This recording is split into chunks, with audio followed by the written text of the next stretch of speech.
के बारे में सरकार में विचार करें। आप सभी को बहुत बहुत धन्यवाद। अधीर रंजन चौधरी जी।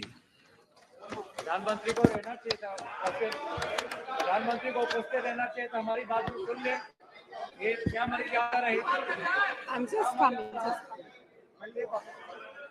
सर,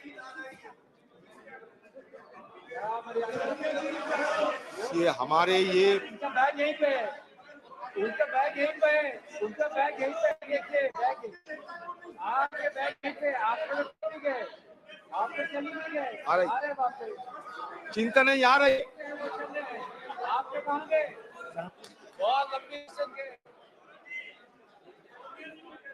अरे भाई आप कहाँ जा रहे हैं?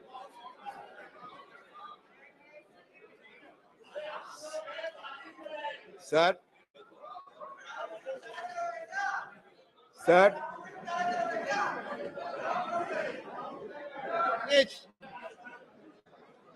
please, sir, I must appreciate your endeavor for offering this opportunity to ventilate our views on the constitutional दिवस, संविधान दिवस।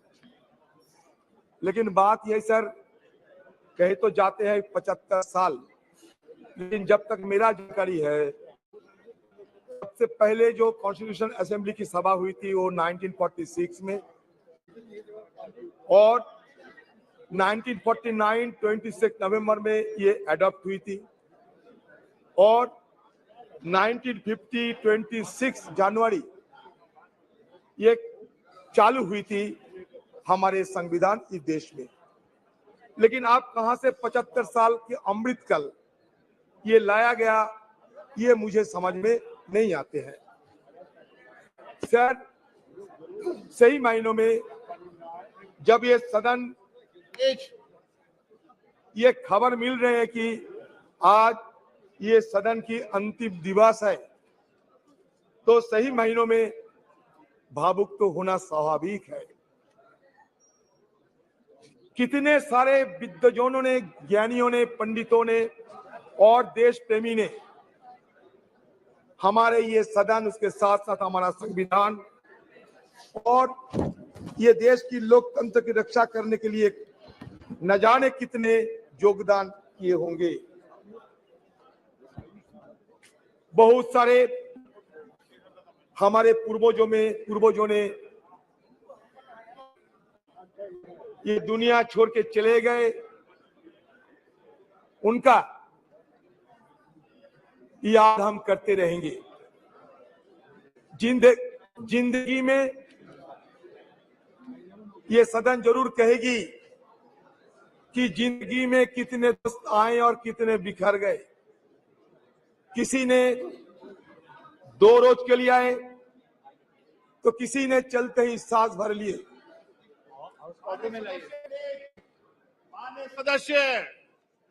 माननीय सदस्य प्लीज सिट डाउन, प्लीज। माननीय सदस्य नाम लेके पुकारूंगा, प्लीज बैठिए। माननीय सदस्य प्लीज बैठिए, बैठिए। सर क्या है सर? जिंदगी में कितने दोस्त आए और कितने बिखरे। किसी ने 2 रोज के लिए आए, किसी ने चलते ही सांस भर लिए। पर जिंदगी की दूसरा नाम है दरिया, वो तो बस बहते रहेंगे, चाहे रास्ते में फूल गिरे या पत्थर। उसी तरह हमारी ये सदन की कारवां ये भी चलते आ रहे हैं और आज भी ये चल रहे हैं। Sir, today I may come to the conclusion that the last day, naturally, we are all present here to bid the adieu of our old building. Our magnificent building today singing a swan song, because tomorrow onward we will be shifting to a new parliamentary edifice. Sir, मैं शुरू में ये कहना चाहते हैं, मैं ज्यादा समय तो नहीं है हम लोगों के लिए, कि जब संसद में संविधान की चर्चा हो, लोकतंत्र की चर्चा हो, तो हमारे पंडित नेहरू जी और बाबा साहेब अंबेडकर, नेहरू जी तो आर्किटेक्ट ऑफ मॉडर्न इंडिया कहते थे, बाबा साहेब अंबेडकर को हम फादर ऑफ द कॉन्स्टिट्यूशन मान्यता देते हैं। अच्छा लगा कि आज नेहरू जी के बारे में हमें भी मौका मिलेगा ये सदन में बात रखने की। तो शुरुआत में मैं ये कहना चाहते हैं sir, architect of modern India Nehru had said parliamentary democracy demands many virtues. It demands, of course, ability. It demands a certain devotion to work, but it demands also a large measure of cooperation, of self-discipline, of restraint. We know very well that there are not many countries in the world where it functions successfully. I think it may be said without any partiality that it has functioned with large measure of success in the country. Why? Not so because we, the members of this house, are exemplars of wisdom, but I think because of the background of our country and because our people have the spirit of democracy in them. Jawaharlal Nehru detested cultism. He was humble in submission to constitutional requirements. In an interview with Mr. P.K. Karanjia, he specifically mentioned, "You were wrong in using words like the Nehru epoch or Nehru policy." Though he enjoyed massive majority in the parliament, he was tireless in listening opposition voice and never mock, deflect, pontificate when answering questions asked of him. He never believed in steamrolling the opposition and giving due respect to feelings and sentiments of the opposition member. It is significant to note that it was during his tenure the parliament ran smoothly. He was not only led the nation in a difficult situation, but he was the prime force and pioneer who has given a wonderful beginning of our parliamentary democracy by his immense contribution. Sir, मैं आपके संगठन में लाना चाहते हैं, even Speaker Bell would ring for Jawaharlal Nehru when he exceeded time limit while making his speeches in the parliament. It shows that no one was beyond parliament's prerogative, and that was Nehru's contribution. Analyzing Jawaharlal Nehru's contribution to the development of parliamentary democracy in India has become significant and mere event in the contemporary context, which forces us to recall the glorious beginning of our parliamentary democracy, where healthy debate and discussions were order of the day. Sir, अगर सदन में जवाहरलाल नेहरू की चर्चा ना होगी, तो it will be equivalent of the performance of Hamlet without the presence of Prince of Denmark. So at the stroke of midnight hour, the iconic speech was delivered in the parliament still has been reverberating the entire precinct of this house. Sir, another one, most illustrious person, Baba Saheb Ambedkar. Sir, Baba Saheb Ambedkar, who is regarded as the father of our constitution, he suggested that political democracy cannot last unless there lies at the base of it social democracy. What does social democracy mean? It means a way of life which recognizes liberty, equality, and fraternity, which are not to be treated as a separate items in the Trinity. They form a union of Trinity in the sense that to divorce one from the other is to defeat the very purpose of democracy. Equality cannot be divorced from liberty. Liberty cannot be divorced from equality, and or equality and liberty can be divorced from fraternity. Now we need the mantra of Baba Sahib Ambedkar, the mantra of Jawaharlal Nehru and other stalwarts who have made this parliamentary democracy glorious for us to be remembered again and again. Sir, ये parliament में कभी भगत सिंह जी एक बम फेंका था, लेकिन किसी को आहत करने के लिए नहीं, ब्रिटिश सरकार को जगाने के लिए। 1929 में सर ये सदन में हमला हुई थी। 2001 साल में आतंकवादी ने हमला किया था। हमारे वॉच एंड वार्ड और सारे लोग ये आतंकवादी हमला को रोके थे। आज हम के लिए हमारी तरफ से श्रद्धा अर्पण करना चाहते हैं। ये सदन के सारे मेंबरों के साथ साथ हमारे जितने स्टाफ है सर, ये मेहनत करते हुए आज इस सदन को इतना गरिमामय बनाया है। सर आप सुन के चौंक जाओगे सर, जब पंडित जवाहरलाल नेहरू ने हिंदुस्तान की ये प्राइम मिनिस्टरशिप को संभाला, ये देश को अगुवाई करने के लिए तैयार हुई, तब हिंदुस्तान की हालत क्या थी जानते हैं सर? हमारे आयु थी महज 32 साल, हमारा साक्षरता थी महज 12%। सर पर कैपिटा हमारा रोजगार क्या था जानते हैं सर? सिर्फ 245 रुपया। आप सोचिए, एक तरफ अकाल, विभाजन, पाकिस्तान और हिंदुस्तान बंटवारा, लाखों की तादाद के लोगों को जान गंवाने पड़े, सारे देश में तही तही मच गई थी। उसी कठिन हालात में जवाहरलाल नेहरू साहब को ये सरकार को संभालने पड़ी। और उस समय की आर्थिक हाल को भी अब देखिए कि रोजाना हमारी देश की हर व्यक्ति को रोजगार थी सिर्फ 245 रुपया। सर आज 14-15 साल तक ये देश की हर व्यक्ति की रोजगार बढ़ाया गया था 72,000 रुपया, अभी उससे और बड़े होंगे। किसका मतलब किस जगह से उन्होंने शुरू किया था और किस जगह पहुंचे।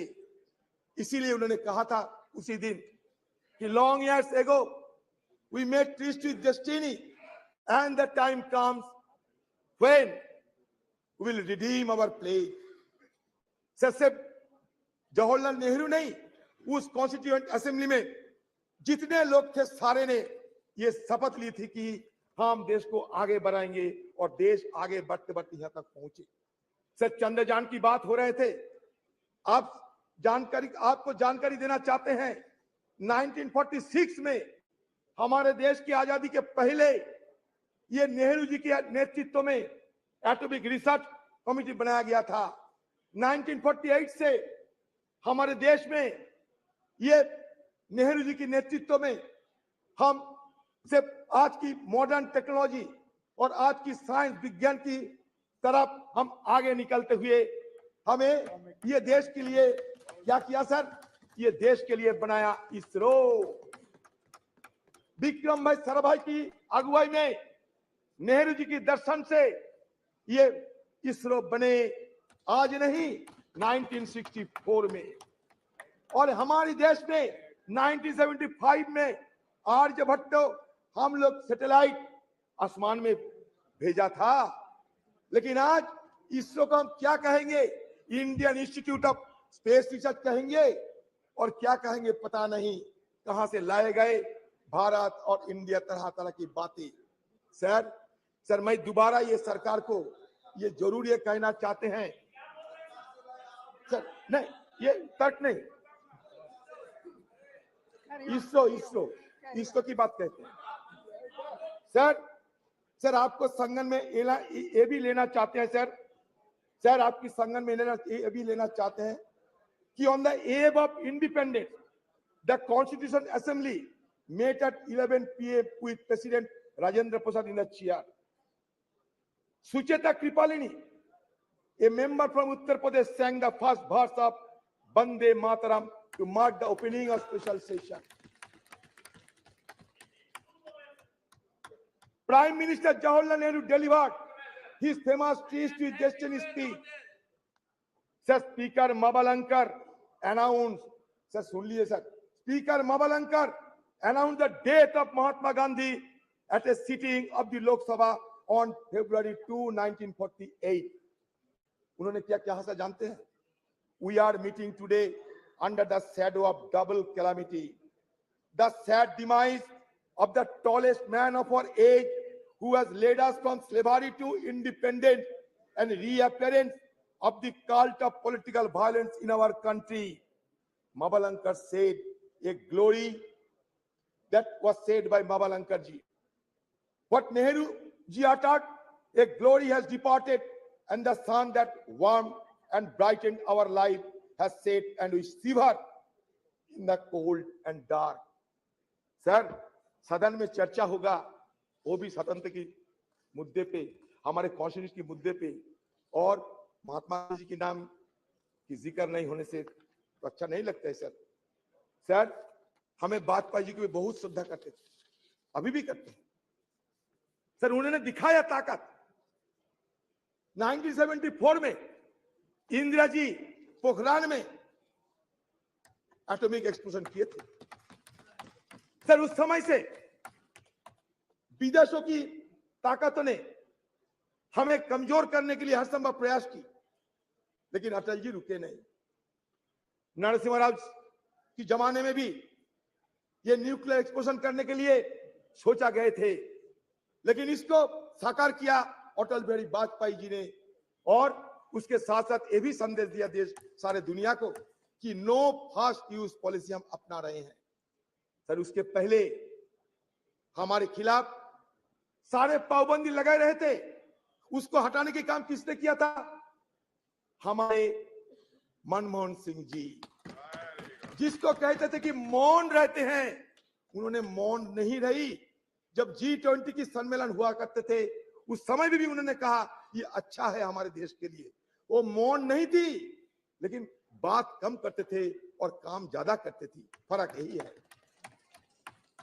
Sir. Indo US nuclear deal किसकी अगुवाई में हुई बताइए सर? इसी सदन में इस चेयर में बैठा होते हुए सोमनाथ चटर्जी साहब देश के लिए वो इंडो यूएस न्यूक्लियर बिल को समर्थन किया और अपने पार्टी को नकार दिए थे। तो ये उदाहरण है। तो ये इंडो यूएस न्यूक्लियर डील अगर नहीं होते तो आज अमेरिका देश हमारे साथ इतना जुड़ाव ना दिखाते। ये भी हमें विचार करना पड़ेगा सर। सर, हमारे इस पार्लियामेंट में क्या क्या हुई सर, छोटा सा मैं ब्यौरा देना चाहते हैं सर। सर देखिए,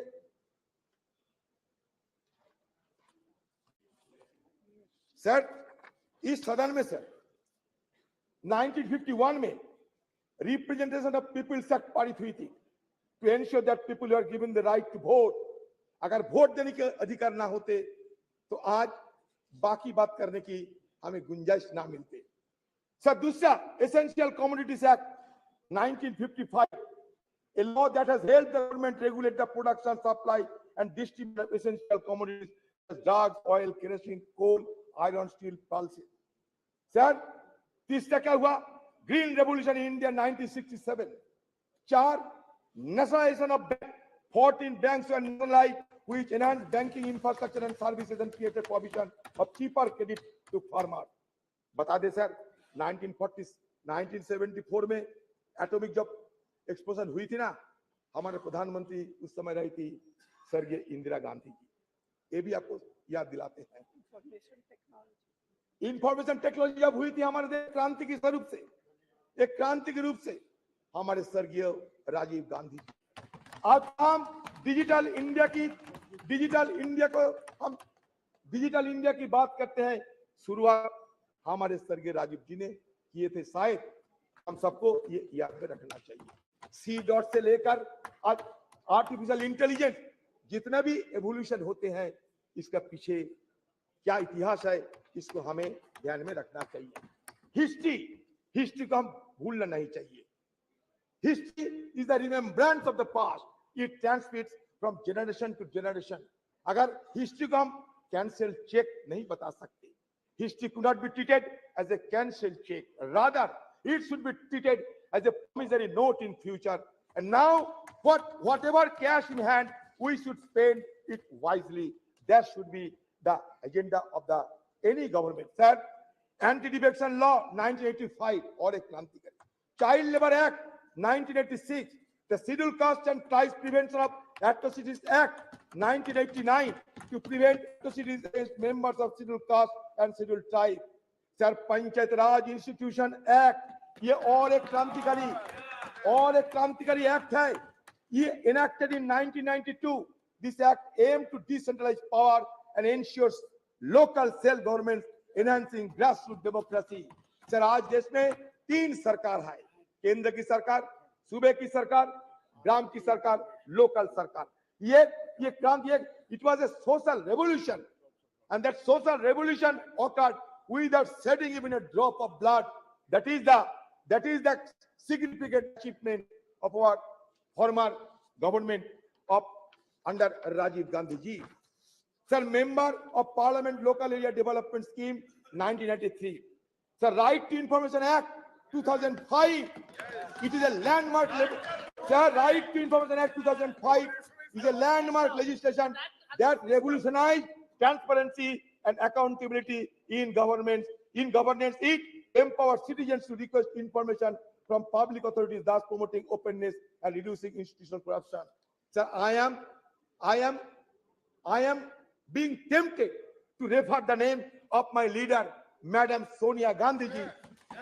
Sir, Madam Sonia Gandhi ji, who took the initiative to pass the landmark legislation, Right to Information Act. History will remember.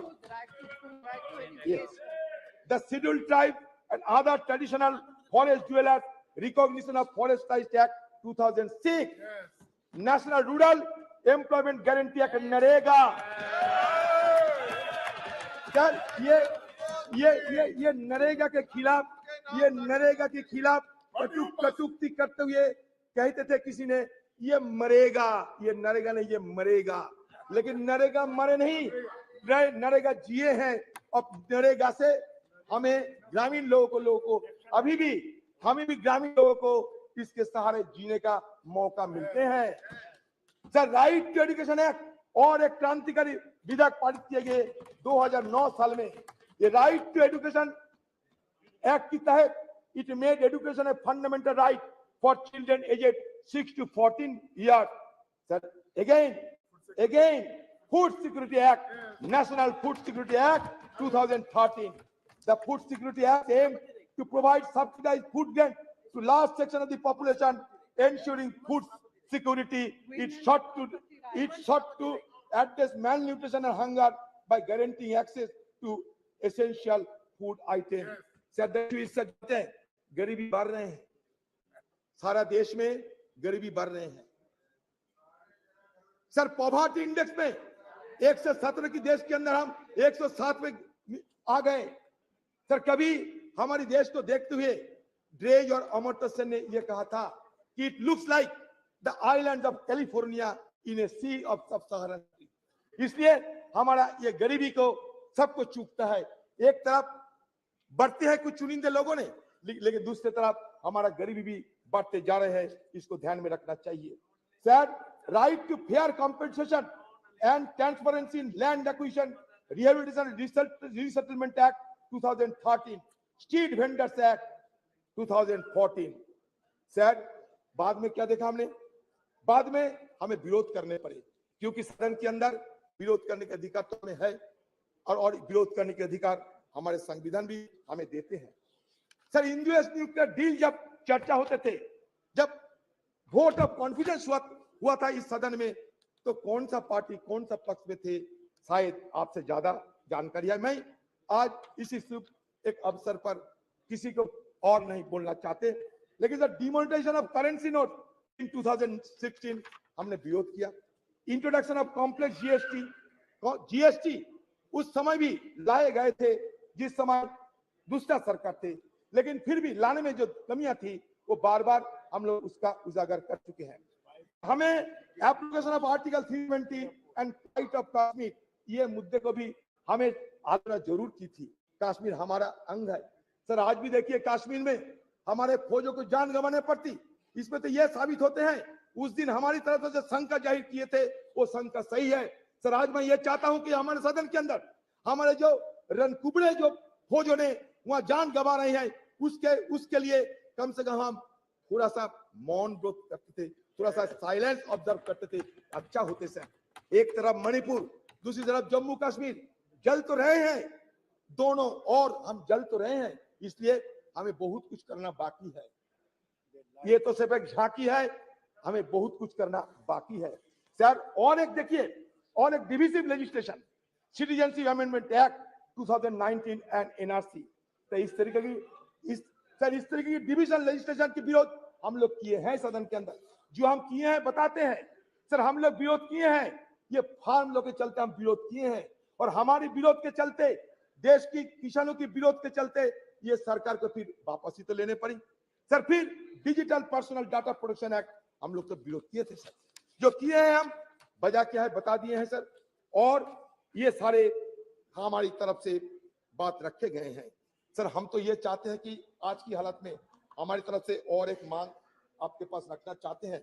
वो मांग ये है सर कि हमारी सदन में एक आप नियम चालू करें, इसमें विपक्ष के लिए सिर्फ एक दिन विपक्ष के लिए डेडिकेटेड किया जाए। उस दिन विपक्ष सब कुछ बोलेगा, विपक्ष को जो मर्जी विपक्ष को बोलते रहेंगे, इसलिए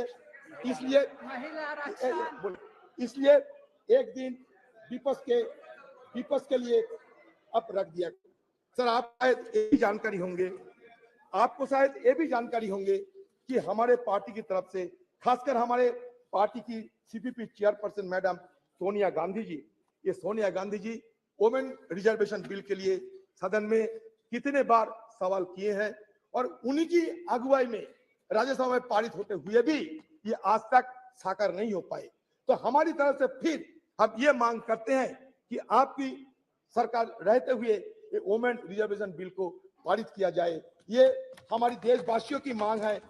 मुझे लगता है कि आप हमारी बात को जरूर गौर से सोचेंगे सर। बस हो गए सर। मैं ये कहना चाहते हैं सब देश के हम ये कहना चाहते हैं सर, हमारे अभी भी बहुत सारे चैलेंजेस है, हमारे लिए बहुत सारे अवसर भी है। तो चैलेंजेस एंड अपॉर्चुनिटी के बीच मैं ये कहना चाहते हैं कि आज देखिए एक माहौल पैदा होते जा रहे हैं कि मेजोरिटी रहने से सब कुछ हम कर सकते हैं sir. There are fears of an ambition to establish a one party dictatorship, ये देश में एक माहौल पैदा हो रहे हैं। This has led to the sidelining of the opposition's role in parliament, destabilisation of opposition led government through tactics like the purchase of members of legislative assembly and the selective use of central agencies such as Enforcement Directorate, CBI, Income Tax Department against opposition leaders and ministers. Furthermore, the devaluation of parliament and the erosion of parliamentary procedure have become particularly pronounced during the second term of this dispensation. In 2021,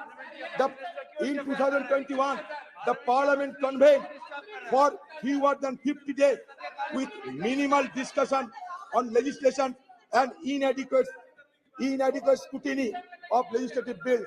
The decline in the referral of bills to standing committee is also notable, dropping from 60 to 70% during the previous government to only 22%. आपके लिए अच्छा होगा, ये हमारे deputy leader है, पूछिए ना sir. हो गया the first term of this government, a mere 13% in the second term.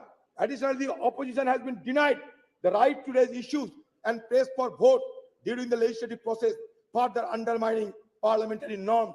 Sir, same is the status of Rajya Sabha. I don't know whether it will be allowed or not.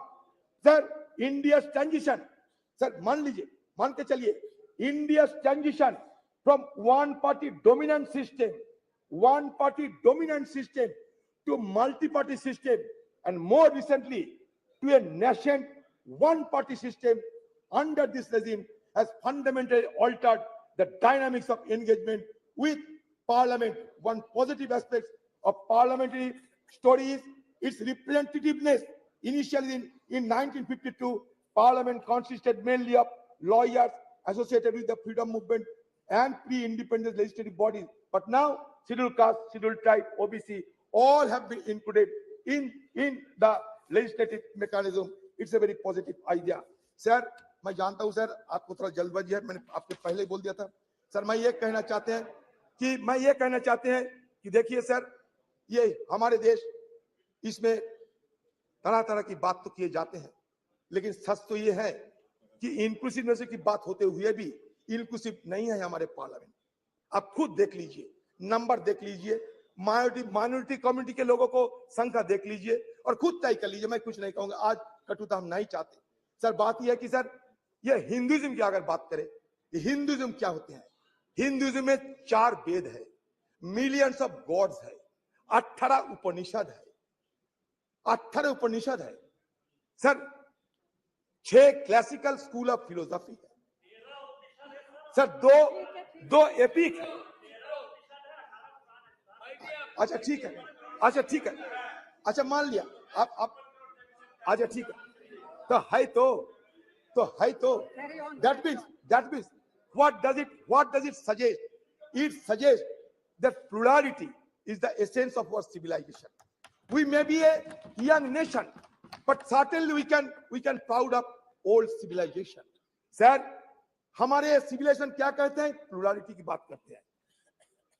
India as a nation or as a civilization is an unending celebration of pluralism.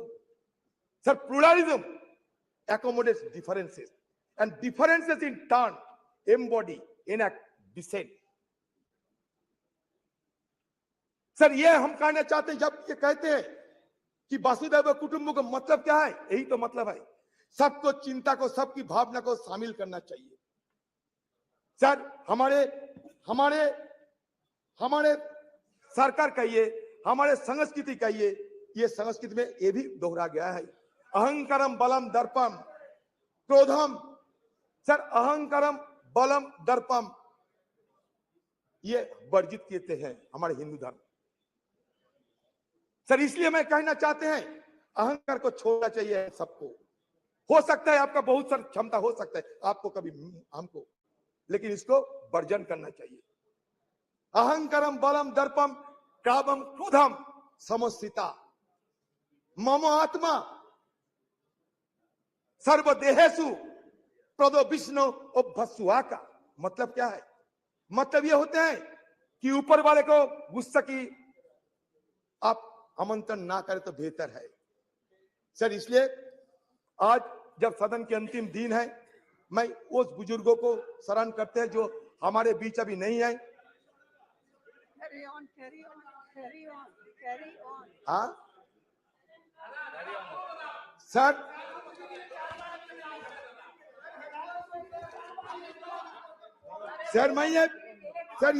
मैं और एक बात रखना चाहता है sir, बस last बात sir.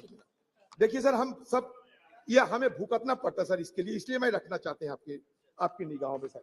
ये कहता है कि फ्रीडम ऑफ एक्सप्रेशन, ये मानते थे। अब सुन लीजिए sir, it is perhaps the most fundamental parliamentary right of A member of parliament. Every member is entitled to freely and fearlessly express himself on the floor of the House, inter alia, on burning issues of the day and matters of urgent public importance. If a member fails to do so under one of the available procedural devices, he often takes recourse to what has come to be known as zero hour. While unparliamentary or objectionable expression may be expunged from the proceedings of the 2 houses of Parliament by the respective presiding officer, under the existing rules, shutting off or blinding the proceedings of any house under the presiding officer's direction, that nothing of what is said without his permission would go on record, may be questionable desirability, in as much as in that case the reports of the proceedings cannot really be regarded anymore as a faithful record of all that happened. This applies equally well to the expurgated and edited version of the selected proceedings that we telecast. In any case, when the question hour or any other part of the proceeding is telecast live, how can the presiding officer expound on order operate? Sir इसलिए हम चाहते हैं कि हमारे अधिकार को ये दे जाना चाहिए सर।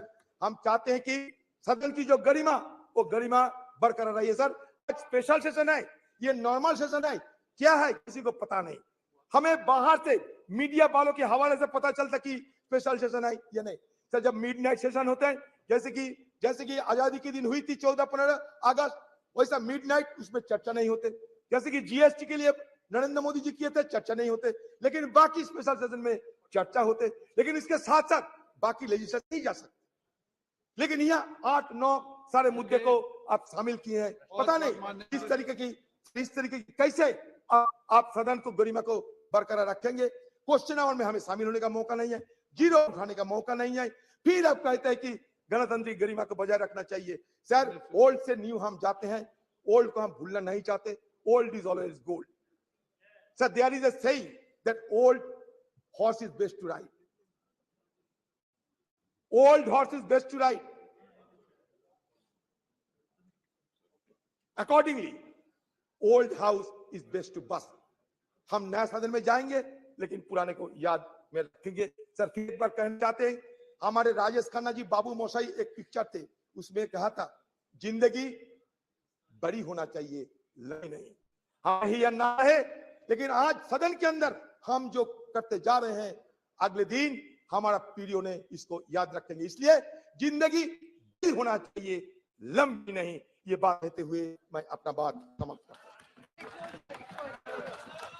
अन्य सदस्य, मुझे आपको सूचित करना है कि लोकसभा और राज्यसभा के सदस्यों का संयुक्त ग्रुप फोटोग्राफ, राज्यसभा सदस्यों के ग्रुप फोटोग्राफ और 7वीं लोकसभा के सदस्यों का ग्रुप फोटोग्राफ मंगलवार 19 सितंबर 2023 को 9:30 बजे संसद भवन के प्रांगण नंबर 1, द्वार संख्या 1, सेंट्रल हॉल के बीच में किया जाएगा।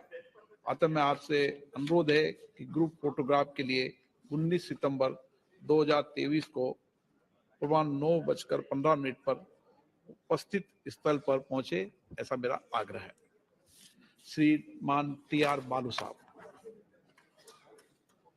Sir, from 1962 onwards, the DMK, now presided by the Honorable Chief Minister of Tamil Nadu, Dr. M.K. Stalin,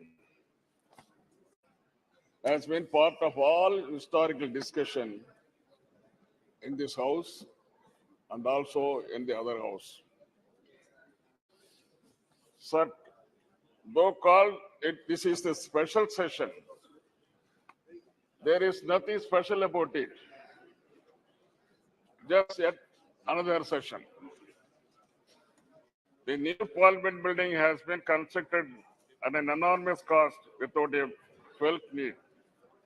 Money has been carved out by government when there is so much of financial crunch. Now Parliament House inaugurated with much fun and fair, but why the last session was not held? Was it due to any vast consideration or any only today you could find the auspicious moment? More than auspicious time, what is needed is an auspicious kind of business, which augurs well for the well-being of peace, progress, and happiness of 1.3 crore people. This session in new premises seems not to be a social session, but an emergency session, or to carry out certain urgent mission of the ruling party to fulfill certain ulterior objects only in violation of democratic norms. This sitting will take stock of India's journey as an independent nation. We got independence in 1947.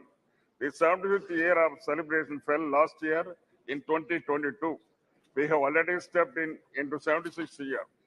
If at all any special event has to take place of the long journey, it has been done, it should have been done last year itself. Okay, even accepting the while that we are commending our 75th year parliament, such a special sitting should have been done in the historic parliament, house where the country's destiny was decided further further nurtured and renewed in 1947. India, our country, our dear nation, the largest and vibrant democracy in the world, is today because of the invaluable contributions of firstly of the people of the country. Then comes to the political parties and the leaders who steered government for the majority of the time. That is, for the past 60 years, government of India was run by parties other than the present party. The strong base of the modern India, the developed India was laid by 6 decades of planned work done by sovereign leaders starting from Jawaharlal Nehruji, the light of Asia. Contributions of Prime Ministers Lal Bahadur Shastri, Indira Gandhi, Morarji Desai, Chaudhry Saran Singh ji, young Prime Minister leader Rajiv Gandhi ji and Narasimha Rao are great indeed. Tower of strength of the backward class masses who constitute more than 60%. VP Singh ensured social justice to them, which was denied to those marginalized fourth level people, so-called Sutras. His contribution is immense and invaluable. It will stand out and shine in our modern history of progress. His government was pulled down with vengeance by forces inimical to empowerment of weaker section. Leaders and their parties who led the country with a lot of sagacity and foresightedness. Whenever there was political instability, when single party majority evaded mainstream parties, it was like saving and protecting standard person. It happened in 1989, 96, 98, 99, 2004, and 2014. The leaders who came to the rescue of the nation at critical times were Deva Gowda, I.K. Gujaral, Atal Bihari Vajpayee, and Dr. Manmohan Singh. The political leaders who played a great role then were DMK leader Dr. Kalanga Karunanidhi, NTR, George Fernandez, Communist Party like Indrajit Gupta, Somnath Chatterjee, Sujit Singh. When we look back at 75 years, the contribution of these tall leaders is great and needs special mention. The contribution of opposition parties, mostly of the regional parties like DMK, in national politics and governance, have a special place. This constructive opposition criticism and suggestions have helped the government from time to time take corrective measures because they have represented the regional interest and linguistically minority population groups. DMK in parliament since 1962. Our founder leader Anna, who was in high esteem by his contemporary leader Nehruji, Vajpayee and others, spoke for the political rights of states, protection and development of various classic languages like Tamil, though he advocated a separate Dravidian in 1962. When a Chinese force was on us, he felt that territorial integrity of India was paramount importance. Though Anna gave up the Dravidian order, he claimed loud the reasons for a separate nation still existed. That way, it was sagacious advice of federal government. After all, India is a union of states. That is the constitutional position. 560 princely states and kingdoms, including large countries like Kashmir, Hyderabad, small kingdom like Pudukkottai in Tamil Nadu, joined later with independent India. Sikkim was the last to join in Indian part.